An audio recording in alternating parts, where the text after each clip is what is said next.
গেল আব্বু, ওঠো আব্বু, ওঠো।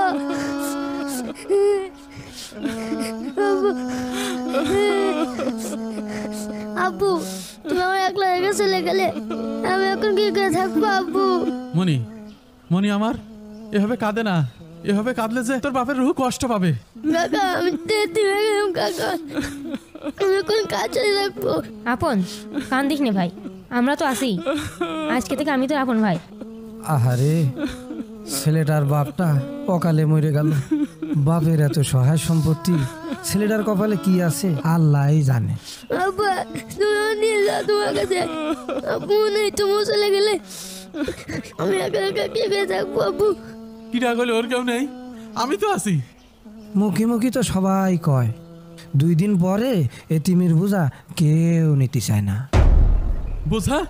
আপন আমার বোঝা না, আপন আমার ভাইয়ের আমানত, আমার কলিজার টুকরা। আমার ছেলে মিঠুর চাইতেও আপন আমার কাছে এক বিন্দু কম না। হ্যাঁ, ঠিকই কইয়েছেন। হাজার হোক নিজের ভাইয়ের রক্ত বলে কথা, কেউ তো আর এইভাবে ফেলিয়ে দেয় না। আজ এই গ্রামের মানুষ সবাই সাক্ষী থাকেন, আজ থেকে আপনের সব দায়িত্ব আমার। ওর বাপের স্বপ্ন আমি পূরণ করব। সম্পত্তি লোভে এখন তো দায়িত্ব নিভাই, মানুষের দেখানো লাগবে না। আমার ভাইয়ের সম্পত্তি আমার কাছে আমানত, আর সেই আমানতের সবচেয়ে বড় মালিক আমার এই ভাতিজা। তে নাও, এখন খাটলাটা ধরো, আর দেরি করা ঠিক হবে না। কলমা টলমা পড়ো সব। লা ইলাহা ইল্লাল্লাহ মুহাম্মাদুর রাসূলুল্লাহ, লা ইলাহা ইল্লাল্লাহ, লা ইলাহা ইল্লাল্লাহ, লা ইলাহা ইল্লাল্লাহ,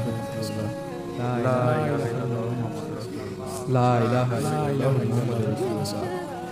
লা ইলাহা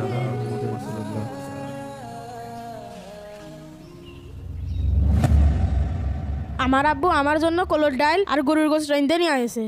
আর আমার মা আমার জন্য কেক বানিয়ে দিয়েছে, খাবি তুই? না দেবো না। না ভাই, তোমরাই খাও, আমার খিদে লাগেনি।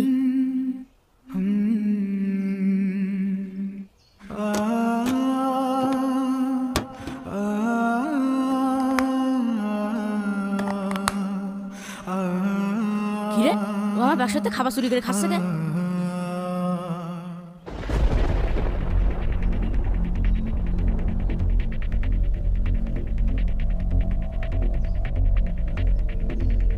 ওই, তুই আমার খাবার খাচ্ছিস কে? ভাই, আমার খুব খিদে লাগিল, তাই একটু খাইছি। এতিম হয়েছিস বলে সবাতে চুরি করে খাবি?